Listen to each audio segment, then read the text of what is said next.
Welcome to the Building Materials Sales and Marketing Podcast, presented by Mark Mitchell, a sales and marketing consultant who specializes in helping building materials companies overcome difficult sales problems.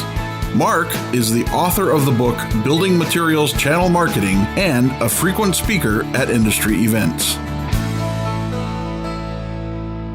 Hi, this is Mark Mitchell from Wizard Strategy.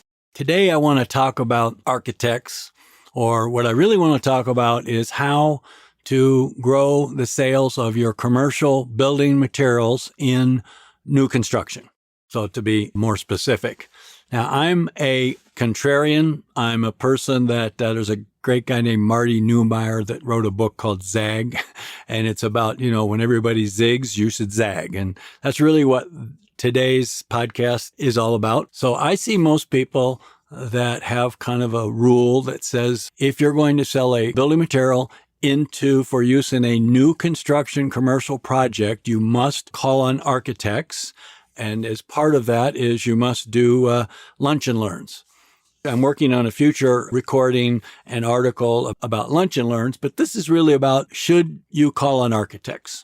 Once again, this is something I'm just trying to challenge your thinking, challenge your assumptions. It may not be right for you, but it might be right for you.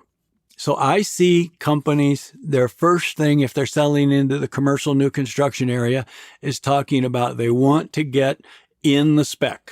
Now, ideally, it's their spec. It's a closed spec, but that's, almost never going to happen. You're either listed in the spec as an or equal, or you are one of the or equals. That's about the best you're going to get. I see people focused on getting in the spec, companies. They then lose a number of those specs that they've worked really hard to get. They get value engineered, is the most popular term today, but they get replaced by another product. My question is, if that's happening to you a lot, what good is the spec in the first place? And then the second one is, if you're not able to get in the spec, perhaps you should be the one value engineering the situation. Perhaps you should be the one that is changing the spec. I see companies investing heavily in reaching architects with sales calls, lunch and learns, trade shows, advertising, webinars, case histories, all kinds of things. And that is great if it works for you. And there are some companies that are very good at it and it works very well. But if you are competing against somebody who has more salespeople, who really has a lock on the architectural specification, you might be smarter to kind of outflank them or go around them. You go in and you talk to the architect.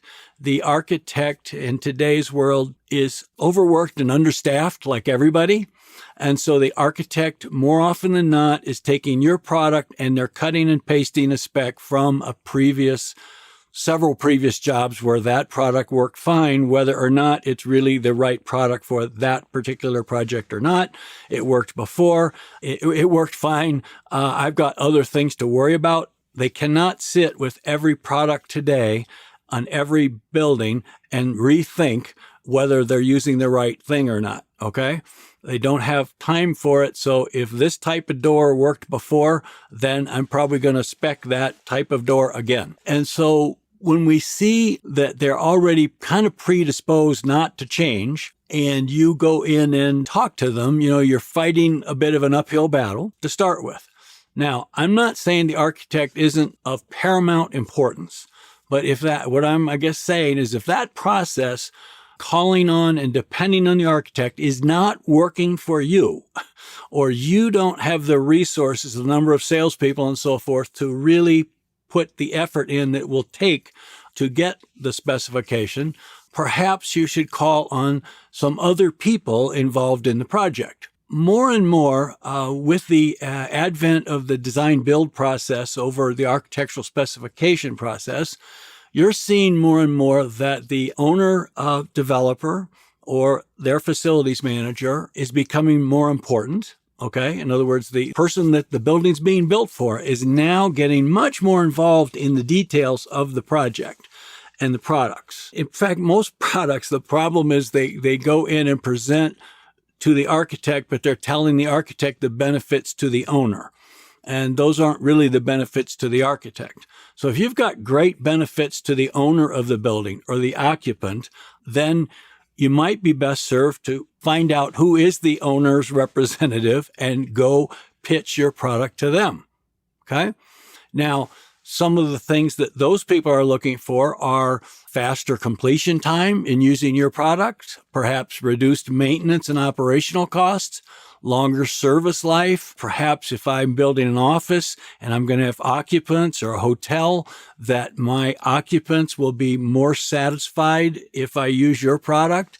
It'll be a better experience for them. Perhaps you have a product like sound control that is very frequently overlooked, that you'd be better served to talk to the owner, that then the owner will go back to the architect and say, hey, I just learned about this product. I'd really like you to look at it. Well, you will now get looked at. Okay. And then, of course, the owner, if your product is going to help them save money, they want to hear that, not only in terms of maintenance costs, but maybe your product just costs less or it costs less to install. And so when you go to that person, you're going to get, let's say, I'm not saying it's easy to get, it may not be the easiest thing to get a meeting, but I think it's probably not that hard if you've got a good story to tell to get a meeting with the owner. And the larger the owner, they can be the ones that put you in the spec. Like if you're, going to sell a fast food restaurant like McDonald's, or you're going to sell Starbucks, or perhaps even Hilton hotels, you're probably best served to talk to the owner rather than the individual architect. So when you look at calling on the owner, you're going to, have a different way in the door. Okay. And when the owner calls the architect, the owner is paying the architect's bills. So the owner gets listened to, let's say, has more power and leverage than you probably do. Okay. And so the other aspect of it is to just also connect yourself really well, find out who is the general contractor and subcontractors on a particular project, and connect yourself, get to know the general contractor, the subcontractor, because the general contractor is also looking at how he can lower costs, how he can get a building built faster. The same with the subcontractor. And so if you got a story that is, very meaningful to the contractor, also go talk to the contractor. Now, at that point, more and more the contractors are being brought in earlier in the process. So it isn't like there's this architect that's in, no one sees what they're doing for a few months till they come up with this beautiful design. More and more the owner and the contractors are involved very early on. If going after architects to get in the spec isn't working for you, perhaps you should go another path, and that would be, one, to go to the owner, or two, the contractors, because all three of those parties have to come together to build a building. Now, if you're going to do that, just like I recommend with architects, that you look at the project, and if the architect is designing a hotel, you need to really understand hotels and being able to talk about your product in hotels, not just your product.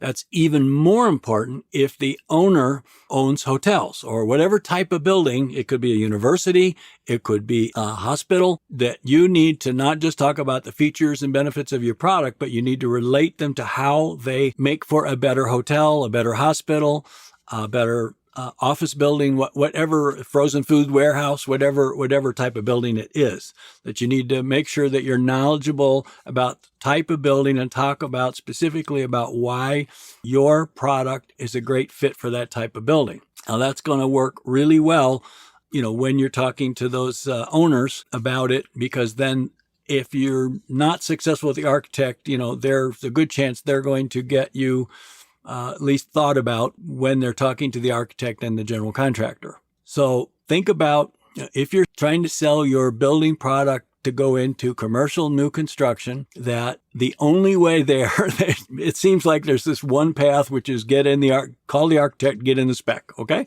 And that's one path, and it's a good path, and it's been there forever. But maybe for you, you should zig when they zag and go at it with a different approach. Along those lines, the other one that I find is more and more I'm seeing the facilities manager is having more importance. Now, particularly in my experience at universities, the facilities manager has a lot of power and a lot of say and very strong opinions. and can say, we will never use this type of window again, or I will only use this type of roof. You also want to look at who is the owner, and is the owner, let's say, is the owner there as a money person? They're going to build this and sell it. Is the owner there as someone that's going to operate it and be there for a while, in which they're going to take into account their facilities manager's experience? What's it going to take to maintain this product? Do they have a good experience with it? So take advantage of the facilities manager if your product fits into that type of a building where the facilities manager has an important part of the decision process. So I hope today I've given you some things to think about that, and even if you are doing great with architectural specification calls, I would recommend that if you're losing the sale, you're losing the spec, it's because you're not connected with the contractor first, strong enough. And then secondly, you've allowed yourself to be something that, let's say, to be easy to replace. So you don't have any other fans. It's like, does the owner really want you? Does the contractor really want you? Does the architect really want you? And there's so many products that go in a building that each of those different audiences can only like a few things. And so, don't set yourself up for failure by just spending all your time getting in the spec, because I think you will find you will continue to lose a lot of those specs. And all of that time and effort and marketing money you've spent to get there then isn't turned into a sale, which is really what it should all be about. So I hope I've given you something to think about today to improve your sales. If you find you think your company could benefit from some objective advice from the outside to look at what you're doing and perhaps, find a better direction for you, please contact me. I'd love to talk to you. Thank you for listening to this podcast from Mark Mitchell on building materials, sales, and marketing. We hope he gave you some fresh perspectives on how to grow your sales, and will listen to future episodes.